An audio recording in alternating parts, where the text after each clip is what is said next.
बिस्मिल्लाहिर्रहमानिर्रहीम। अस्सलाम वालेकुम नाज़रीन, आप यूट्यूब चैनल देख रहे हैं, मैं इमरान खान हूँ। ये आपने गौर से सुनना है वीलॉग, क्योंकि पाकिस्तान तहरीक इंसाफ के पास एक ही जगह पे ताकत है और वही अवामी मैंडेट की हुकूमत है, खैबर पख्तूनख्वा हुकूमत। वज़ीर आला सुहेल अफरीदी के ऊपर सारे टाउट एक साथ छोड़ दिए गए। अचानक से सारे मिलकर हमलावर हो गए और अब तक कुछ सियासी रहनुमा हैं, कुछ टाउट्स हैं, कुछ सहाफ़ी हैं, कुछ जो है वो दीगर लोग हैं, ये रल मिल के सुहेल अफरीदी को पड़ गए उनके एक स्टेटमेंट के बाद। ये सारा कुछ क्यों हो रहा है, मैं आपको वो हकीकत बताऊंगा जो आप सुनेंगे तो आपको समझ आएगी कि एक्चुअली बात यही है। अच्छा, पहले ये बंदे जरा देख लें किस किस को लॉन्च किया गया। ताहिर अशरफी साहब, जो काबिल जिक्र थोड़े से लोग हैं, मौलवी, और एमल वली खान, और इसके अलावा इमरान इस्माइल, फवाद चौधरी का एक स्टेटमेंट है, तारड़ वगैरह जो हुकूमती हैं उन्होंने तो ये बात करनी है, और इसके अलावा जो है वो फैसल करीम कुंडी और दीगर बहुत सारे लोग हैं, ये सारे लॉन्च हो गए। इन्हें कहा गया जी आप चढ़ जाओ सारे सुहेल अफरीदी के ऊपर, और बड़ा गुस्सा सुहेल अफरीदी पे इन्होंने किया। सुहेल अफरीदी ने ऐसा क्या कहा जिसको बुनियाद बना के सारे रल के उन्हें पड़ गए। ये ना पाकिस्तान की मिलिट्री एस्टेब्लिशमेंट का एक पुराना तरीकाकार है कि अपने मुखालिफ को एक कदम पीछे हटाओ। जब ये उसे एक कदम पीछे हटाते हैं तो फिर इससे दो फायदे होते हैं। एक तो एस्टेब्लिशमेंट का अपना एक कदम आगे आ जाता है, और दूसरा एस्टेब्लिशमेंट अपने मुखालिफ को पीछे हटने की आदत डालना शुरू कर देती है कि अब तुमने पीछे हटना है। तो पहला कदम जिसने पीछे हटा लिया उसका बेड़ा गर्क हो गया। यह पाकिस्तान की एस्टेब्लिशमेंट का तरीका वारदात है। अब इसमें सुहेल अफरीदी काफी अरसे दिन के काबू नहीं आ रहा, और यह शख्स जानता है कि दुखती रग कहां पे है, मुझे किस जगह पे हिट करना है। यह शख्स इतना जानता है। देखिए, 5 मरतबा यह बंदा गया अपने लीडर को मिलने के लिए अडयाला जेल में, क्योंकि मैंडेट उसका है। खैबर पख्तूनख्वा की अवाम तो जानते नहीं सुहेल अफरीदी को, ना वो जानते हैं गंडापुर को, ना वो जानते हैं जुनेद अकबर को, वो तो जानते हैं जनाब इमरान खान को। उन्होंने वोट दिया इमरान खान को, और इन सारों को कहा कि तुम्हारी ड्यूटी इमरान खान को जेल से बाहर निकालना है, बाकी हमें तुमसे कुछ नहीं चाहिए। ये हुआ था इलेक्शन। अब ये बंदा जाके अपने लीडर को मिलना चाहता है, उससे विजन लेना चाहता है कि जनाब आपका मैंडेट है, बताएं सूबा कैसे चलाना है। 5 मरतबा वो आदमी अपने सूबे से निकलता है, अदालती अहकामात साथ लेता है। खुले अदालती अहकामात के बावजूद उस शख्स की उसके लीडर से मुलाकात नहीं करवाई जाती, बल्कि एक एसएचओ लेवल का आदमी उसे वहां पर रोक लेता है, और रोक के उसको हर मरतबा बेइज्जत करके वापस भेज देते हैं। अब ये तो सबको मंजूर है, लेकिन सुहेल अफरीदी ने जब कुछ चीजें बताई तो वो उन्हें मंजूर नहीं है। लेकिन हुआ यह कि खैबर पख्तूनख्वा में ना बहुत सारे मिलिट्री ऑपरेशंस हुए हैं। ये जितने भी मिलिट्री ऑपरेशंस होते हैं ना, इनके अंदर बहुत सारी ऐसी चीजें होती हैं जिनसे हमेशा हर मिलिट्री जान छुड़ाना चाहती है। जब भी आप कहीं पे मिलिट्री ऑपरेशन करेंगे, जितनी मर्जी अच्छी फौज हो, वो कोई ना कोई गांध जरूर मारेगी। ये बलूचिस्तान में हुआ। बलूचिस्तान के लोगों को आज भी शिकवा है। जो अकबर बुक्टी का मामला था वो क्या था, एक डॉक्टर के साथ रेप का मामला था, वहां से मामला सारा उठा था। इसी तरह खैबर पख्तूनख्वा में जब ऑपरेशन हुए हैं तो वहां पे लोगों को बेशुमार शिकायत है, और बहुत सारी मैं जानता हूं, लेकिन हम इसके ऊपर बात नहीं करते। देखिए, जितने भी सियासतदान होते हैं ना, या जो अलीट के लोग होते हैं, जो हुकूमतों के अंदर आते हैं, उनके बहुत बड़े बड़े स्टेक होते हैं सिस्टम के अंदर। उन स्टेक्स की वजह से वो लोग बहुत सारी बातें पी जाते हैं, या बहुत सारी बातें जो करने की होती हैं वो नहीं करते। वो ये कहते हैं कि यार ये बातें करेंगे तो मामला खराब हो जाएगा, मेरा ये वाला स्टेक है ये खराब हो जाएगा, मेरी हुकूमत खराब हो जाएगी, मेरे ताल्लुकात एस्टेब्लिशमेंट से खराब हो जाएंगे। लेकिन अजीब बात यह है कि ये जो वजीर आला है खैबर पख्तूनख्वा का, इसके स्टेक्स बाहर नहीं है, इक्तदार में भी नहीं है अभी तक। इसका जो वाइड स्टेक है, जो बहुत बड़ा है, वो अडयाला जेल के अंदर बंद है। और ये है मिडिल क्लास आदमी। इसको इस बात का पता है कि ये सारी जिंदगी भी एड़ियां रगड़ता, एस्टेब्लिशमेंट की भी गुलामी कर लेता, तो ये कभी वजीर आला खैबर पख्तूनख्वा नहीं बन सकता था। इमरान खान के साथ वफादारी निभाई है, उसके नजरिए के साथ खड़ा हुआ है, तो ये वजीर आला खैबर पख्तूनख्वा बन गया है। उसको इस बात का पता है। देखिए, अगर सुहेल अफरीदी ने किसी वक्त भी इस हुकूमत को अपनी कमजोरी बनाया, या किसी वक्त भी पाकिस्तान की एस्टेब्लिशमेंट को इस बात का जरा सा भी शुबा हुआ कि इस आदमी को अपनी हुकूमत गिरने का खतरा है, या इसको अपनी हुकूमत से प्यार हो गया है, तो फिर वहां कहानी खत्म हो जाएगी सुहेल अफरीदी की।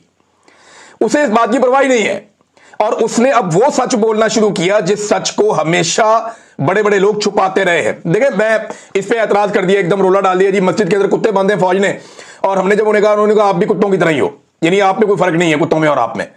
और ये सुहेल अफरीदी ने एक बात बताई, लेकिन यहां सुहेल अफरीदी ने एक बात नहीं बताई, और बातें भी बताई थी। सुहेल अफरीदी ने यह भी बताया था कि एक एक घर की 10-10 लाशें हमने उठाई हैं। इस पे तो किसी ने सवाल नहीं उठाया, किसी ने नहीं कहा कि सुहेल अफरीदी झूठ बोल रहा है। सुहेल अफरीदी ने एक और मुतालबा भी किया था कि मेरा मुतालबा है कि बॉर्डर पर तैनात तमाम लोगों के असासे पब्लिक किए जाएं, ताकि हकीकत सबके सामने वाज़ेह हो जाए कि वहां से ये लोग अंधाधुंध पैसा बना रहे हैं सिक्योरिटी फोर्सेस के लोग, इसके ऊपर भी किसी ने आवाज नहीं उठाई, इसके ऊपर भी किसी ने रोला नहीं डाला। अब इन बातों के ऊपर भी तो आवाज उठानी चाहिए ना। बेगुनाहों की अमवात का भी उसने जिक्र किया, उसके ऊपर किसी ने बात ही नहीं की, सारे के सारे आगे मस्जिद वाली बात पे। हालांकि एक इंसानी जान की हुर्मत काबे की हुर्मत से ज्यादा है, ये मेरा दीन कहता है, मैं कोई बाहर से नहीं लेकर आया ये स्टेटमेंट। और ये मैंने इन्हीं मौलवियों से सुनी है जो इस वक्त उछल उछल के बयान दे रहे हैं कि एक इंसानी जान की हुर्मत जो है वो काबे की हुर्मत से ज्यादा है। तो आप एक मस्जिद की बात करते हैं, यानी यहां पे आप मस्जिद की बात करते हैं, ओवर रिएक्ट कर रहा है सिस्टम। ये सिस्टम बहाना ढूंढ रहा है कि कहां पे हम सुहेल अफरीदी को दीवार के साथ लगाएं या एक कदम पीछे हटाएं। आज से कुछ अर्सा पहले आपको याद होगा एक आजान देने का सिलसिला शुरू हुआ था पाकिस्तान के बाहर। वो दोस्त हैं, उन्होंने ये शुरू किया था, अहमद अली साहब वगैरह, कि जनाब हमने आजान देनी है। तो उन्होंने आजान देने का सिलसिला शुरू किया और एक उसका नाम भी रखा मिशन नूर। तो एस्टेब्लिशमेंट में फौरी तौर पे उनको एक कदम पीछे हटाने के लिए मिशन नूर के नाम को मुतनाज़ बना दिया, मौलवी लॉन्च कर दिए, बंदे लॉन्च कर दिए। अच्छा, उन लड़कों ने कहा जी हम तो एक कदम पीछे नहीं हटते, इसका यही नाम रहेगा। उन्होंने पहली मरतबा कहा कि जी ब्लैकमेल ही नहीं होते, जो करना कर लो, और उन्होंने कामयाब अपना मिशन पूरा भी करके दिखाया। पाकिस्तान भर से लोगों ने अजानें दी, बहुत बड़ी एक्टिविटी हुई पूरे पाकिस्तान में। बल्कि इमरान खान ने जेल में सुना, उसने कहा जी मुझे पता होता मैं भी अजान दे देता। तो अब ये सुहेल अफरीदी को दीवार से लगाना चाहते हैं, एक कदम पीछे हटाना चाहते हैं, ओवर रिएक्ट कर रहे हैं। ये कोई इतना बड़ा स्टेटमेंट सुहेल अफरीदी ने नहीं दिया। एक इंसान की जान की कीमत इससे ज्यादा है जो ये मस्जिद के अंदर कुत्ते या जानवर बांधने वाली बात है। और अभी मैं आपको बताऊंगा कि उसके सबूत अब सामने आना शुरू हो गए, लोग उस पर बात करना शुरू हो गए। ये ओवर रिएक्ट कर रहे थे ना। इस मुल्क में जजों के कमरों के अंदर कैमरे लग गए कि उनकी और उनकी जो फैमिली है, इनके जो खलबत के लम्हात है उनको फिल्मा दिया जाए। पार्लियामेंट और पार्लियामेंट लॉजेस के ऊपर कब्जे हो गए, यहां पे चढ़ दौड़े नकाब पोश, यहां पे हजारों चादर और चार दीवारियों का तकद्दुस पामाल हो गया। इंसानों की जबरी तौर पे गुमशुदगियों का एक लामुतनाही सिलसिला जारी है बड़े लंबे अरसे से। निहत्ते इंसानों पर गोलियां बरसाकर बार बार लाशें बिछाई गई इस मुल्क के अंदर। औरतों को सड़कों पर घसीटा गया, गालियां दी गई, धमकियां दी गई, बहन बेटियों और बहुओं को अगवा किया गया सिर्फ एक अस्करी आईनी तरमीम के लिए। माओ के गिरबानों में हाथ डाला गया सिर्फ इलेक्शन चोरी करने के लिए, पूरा का पूरा इलेक्शन ही चोरी कर लिया गया। इद्दत जैसे घटिया तरीन मुकदमात बनाए गए, हजारों बेगुनाहों को जेलों में डाल दिया गया। सैकड़ों मसाजिद को भी हाल ही में सील किया गया है कि आप सारे नहीं जानते कि वहां पे नमाजें और अज़ानें बंद हो गई थी। बेशुमार ये किया गया। इस्लामाबाद में रातों रात एक मस्जिद ही पूरी ढा दी इन्होंने। वो तो फजल रहमान वालों की मस्जिद थी, वो आगे चढ़ गए, उन्होंने कहा दोबारा बनाएंगे। इन्होंने पैसा भी दिया, उनको जान छुड़ाई उनसे। ये सिर्फ ओवर रिएक्ट कर रहे हैं, सिर्फ सुहेल अफरीदी को दीवार से लगाने के लिए। कोई ऐसी बात नहीं है, खातिर जमा रखें, किसी को कोई तकलीफ नहीं हुई। एस्टेब्लिशमेंट ने इसको एक मौके के तौर पर लिया है। मेरे ख्याल में एस्टेब्लिशमेंट ने जल्दबाजी की, उन्हें इंतजार करना चाहिए था, इससे बेहतर मौका शायद उन्हें मिल जाता, लेकिन यहां पे वो एक्सपोज हो गए। मस्जिद में कुत्ते बांधने वाली बात, और ये तो साबित शुदा है ना, यहां मैं आपको पढ़ के सुनाता हूं। ये देखें, बहुत सारे लोग बता रहे हैं। एक तो जनाब कुछ सहाफ़ी हैं, उनको लॉन्च किया गया, एक सहाफ़ी है वो कुछ कह रहे थे, तो इसके जवाब में वहां पे जो मौलाना नसीम अली शाह साहब है, पाकिस्तान तहरीक इंसाफ के नेशनल असेंबली के मेंबर हैं, NA 39 से, बन्नू से, वो ये कहते हैं सहाफ़ी को मुखातिब करते हुए, आप इंतहाई मोतमद सहाफ़ी हैं, वज़ीर आला साहब कबायली इलाकों से ताल्लुक़ रखते हैं, अगर आपको वज़ीर आला के कॉल पर भरोसा नहीं तो बराए मेहरबानी माइक उठाएं और ज़िला खैबर में जाकर वहाँ अफरीदी कबाइल से इंटरव्यू लेकर पता कर लें, जबकि इसी इंटरव्यू को अपने इदारे के जरिए बगैर किसी कट के ऑन एयर भी कर दें, ताकि पूरी कौम को मालूम हो जाए कि वज़ीर आला का बयान सच है या झूठ है। खुली ऑफर दे दी उन्होंने। एक और वहाँ पे पाकिस्तान तहरीक इंसाफ के अहदेदार हैं, वो कहते हैं जी आ जाओ, पाकिस्तान के जितने सहाफ़ी आना चाहते हैं मैं ले जाता हूँ, आपको तीरा में ले जाता हूं, खैबर में ले जाता हूं, चल के इंटरव्यू करें, लोग आपको बता देंगे। ये मैं आपको एक तकरीर सुनाता हूं, ये पाकिस्तान तहरीक इंसाफ के MNA इकबाल अफरीदी साहब की तकरीर है कौमी असेंबली में। MNA इकबाल अफरीदी साहब आज से कुछ अर्सा कबल क्या कह रहे थे कौमी असेंबली में, जरा ये आप सुन लीजिए। एक तो ये इशू है, दूसरा हमारे तिरा में जो मकबूजा मस्जिद है 12-13 साल से उसमें सिक्योरिटी फोर्सेस बरजमान है और उस पर कब्जा किए हुए हैं। मस्जिद अल्लाह का घर होता है और वो वहां के जो जितने भी अवाम है वो गुज़श्ता कई महीनों से वहां पे एहतिजाज पे बैठे हैं और ये एहतिजाज का सिलसिला गुज़श्ता 4-5 साल से जारी है। मैं गुजारिश करूंगा कि वहां पे डिशे चलाना, वहां पे बूढ़ों के साथ अंदर घुसना, वहां पे आम मामलाती जिंदगी के जो जरूरियात है वो करना, ये वो अल्लाह का घर है, हम पे अजाब नाजिल हो जाएगा। लिहाजा मैं अपील करूंगा कि फौरी तौर पे वो रूलिंग दे कि वो मस्जिद जो है ना वो आजाद कराए और वहां उन पे इजाजत दे उन लोगों को। जनाब ये देखें जी, आप कौमी असेंबली में आप सुन रहे थे इकबाल अफरीदी साहब एमएनए हैं, अब वो ये बता रहे थे, इसके बाद डेस्क भी बजाया गया अपोजिशन की जाने से, बिल्कुल जी इजाजत देनी चाहिए, लोग जाएं मस्जिद में जाके नमाज पढ़ें, वहां बूटों समेत अंदर घुसना, वहां टीवी लगाना, वहां पे वो डिश एंटीना वगैरह लगाना, ये चीजें करना ये नामुनासिब। अब वो ये कह रहे हैं कौमी असेंबली के फ्लोर पर खड़े होके, तब तो किसी ने रोला नहीं डाला भाई, अगर इतनी मायूब बात होती तो उस दिन रोला डाल देते हैं ना। ये एक और वीडियो सोशल मीडिया पे गर्दिश कर रही है, जो लोग वहां पे एहतजाज कर रहे हैं, उन्होंने बाकायदा अपने बैनर के ऊपर लिखा हुआ है कि मसाजिद को जो है वो वापस आजाद किया जाए, उनका कब्जा छोड़ा जाए, ये बैनर के ऊपर लिखा हुआ है। और ये यहां पे जो शख्स तकरीर कर रहा है वो भी अपने मुंह से वही बात कर रहा है एग्जैक्टली, उसने सिर्फ गधे का इजाफा किया है कुत्ते के साथ। और ये मैं क्योंकि पश्तो में है तो आपको समझ नहीं आएगी, लेकिन जो लोग पश्तो बोलते हैं उनसे मैंने पूछा, उन्होंने कहा जी एग्जैक्टली यही है, कि वो भी बता रहा है कि वही बात जो सुहेल अफरीदी ने बताई थी। तो ये नाजरीन मामला है सीधा सीधा और साफ साफ। अब जनाब एक कुछ सहाफियों की जानिब से भी जारी करवा दिया गया, एयरवाई के ऊपर न्यूज चल जाती है सबसे पहले कि जनाब शोहदा की कुर्बानियों को सियासी तनाज़ात में घसीटना काबिल मजम्मत है, खैबर यूनियन ऑफ जर्नलिस्ट और सहाफियों ने जनाब इसकी मजम्मत कर दी और ये और वो बड़ा जारी कर दिया। तो इसमें मोहम्मद फ़हीम साहब हैं जो इसी मुल्क में जर्नलिज्म करते हैं, खैबर पख्तूनख्वा से इनका ताल्लुक है, सीनियर जर्नलिस्ट हैं और एक उस्ताद भी हैं, बड़े शानदार आदमी हैं। मोहम्मद फ़हीम साहब ये कहते हैं कि खैबर यूनियन ऑफ जर्नलिस्ट के ऑफिशियल व्हाट्सएप ग्रुप में ऐसा कोई बयान शेयर नहीं किया गया है, यानी बार बार इस किस्म की बातें की गई। सुहेल अफरीदी ने एक और बात भी तो की थी ना कि 10 अफराद मारे गए थे एक ही खानदान के और मसाजिद में कुत्ते ले आए थे, किसी एक बंदे ने भी 10 लोगों के मरने पर एतराज नहीं किया। अब इसका सबूत पाकिस्तान तहरीक इंसाफ सामने लेकर आ गई और उन्होंने तस्वीरें भी जारी कर दी और बता दिया कि ये बंदे एक साथ शहीद हो गए थे और जब इनकी लाशें उठाई जा रही थी तो गोलियां भी चलाई जा रही थी। यानी ये एक तरह का दबाव है जो सुहेल अफरीदी पे डाला जा रहा है, जो मुझे इस सारे मामले में समझ आई है। अच्छा एक चीज और है, जो लोग इस इलाके में रहते ही नहीं है वो इसके ऊपर दावा कैसे कर सकते हैं? यानी ये लोग जो पंजाब में रहते हैं, लाहौर में रहते हैं, फैसलाबाद में रहते हैं, इस्लामाबाद में रहते हैं, उन्हें क्या पता कि वादी तीरा में और वादी वो उधर खैबर में क्या हो रहा है। यानी ताहिर अशरफी ने उठ के स्टेटमेंट तो दे दिया, ताहिर अशरफी ने जो स्टेटमेंट दिया उसके बाद मेरा पाकिस्तान तहरीक इंसाफ के और जो मकामी लोग हैं उनसे रब्ता हुआ, उन्होंने कहा जी हम हलफ दे देते हैं, ताहिर अशरफी हलफ दे दे इसके ऊपर कि ताहिर अशरफी साहब क्या कुरान पाक पे फैसला कर लेंगे हमारे साथ कि मस्जिद के ऊपर कब्जा हुआ या नहीं हुआ और मस्जिद में जानवर गए या नहीं गए। तो ताहिर अशरफी साहब हमारे साथ कुरान पाक पे रख के फैसला कर लें, उन्होंने ये कह दिया। तो ये आके कहना बड़ा आसान होता, आप इसकी इंक्वायरी क्यों नहीं डिमांड करते? अब ताहिर अशरफी जिस लेवल का मौलवी है उसको चाहिए था कि क्योंकि एक मस्जिद के अंदर जानवर ले जाने की बात हुई है तो बजाय इसके कि एक तरफा स्टेटमेंट जारी कर देता, उसको चाहिए था कि वो ये कहता कि जी इसकी इंक्वायरी करवाई जाए और अगर कोई लोग इसमें मुलव्विस हैं और ऐसा कोई वाकया हुआ है या मस्जिद के ऊपर कब्जा हुआ है तो वो कब्जा फौरी तौर पे छोड़ा जाए। देखिए एक इशू है, जब ऑपरेशन हो रहा था ना जिन दिनों में, बहुत मैं पुरानी बात आपको बता रहा हूं, तो ये जो दहशतगर्द ना ये सबसे पहले मदारिस में और मसाजिद में आते थे क्योंकि यहीं पे पाक फौज ने शुरू में इनकी ट्रेनिंग की थी। ये सारे मदारस पाकिस्तान की फौज के साथ मिलकर कोलैबोरेशन के साथ वहां पे दीनी जमातों ने मिलकर बनाए थे और इन मदारस में पूरी दुनिया से आने वाले दहशतगर्दों को ट्रेंड किया गया था। जो अफगानिस्तान से लोग आए थे हिजरत करके, उनके बच्चों को यहां पे पढ़ा के और उनको तरबियत दी गई थी जंग की, फिर वही बाद में तालिबान कहलाए थे, वो वहां पे लड़ने के लिए गए थे। तो जब पाकिस्तान के अंदर दहशतगर्दी के लिए लोग आए तो इन्होंने उन्हीं मदारिस को और मसाजिद को इस्तेमाल भी किया और फिर उसकी वजह से कुछ मदरसे और मसाजिद जो हैं वो शहीद भी हुए, ये बात ठीक है।